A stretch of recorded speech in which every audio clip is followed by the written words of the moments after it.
আসসালামু আলাইকুম। ডিলিটেক লার্নের পক্ষ থেকে আমি তানভীর। আজকে যে ভিডিওতে দেখতে পাচ্ছেন automatic repair your PC did not start correctly, এটা কেন হয় আর কি কারণে হয় আজকে এটা নিয়ে বিস্তারিত বলবো। ফেসবুকে বেশিরভাগ সময় এই বিষয়টা নিয়ে পোস্ট করে অনেকেই, আসলে জানে না তারা কেন এমন হচ্ছে, কি কারণে হয়। আজকে এটা সমাধান বলবো, কি করলে এটা আর হবে না।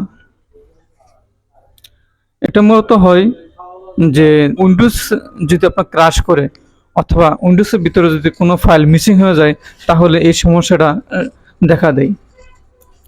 এটা কেন হয়? আপনার কম্পিউটার যদি ইউপিএস অথবা আইপিএস না থাকে, যদি হঠাৎ করে বিদ্যুৎ চলে যায় বা বারবার বিদ্যুৎ চলে যায়, তাহলে উইন্ডোজের ফাইল মিসিং হয়ে যায়, এরপরে উইন্ডোজ ক্রাশ করে। এটা থেকে পরিত্রাণ পাওয়ার জন্য আপনাকে অবশ্যই অবশ্যই নিরবিচ্ছিন্ন বিদ্যুৎ লাগবে বা লাইন লাগবে। এর জন্য আপনাকে ইউপিএস অথবা আইপিএস ব্যবহার করতে হবে। আর যদি ল্যাপটপ হয়, সেক্ষেত্রে আপনার ল্যাপটপটা যদি নতুন হয়, তাহলে তো এই সমস্যা হওয়ার কথা না।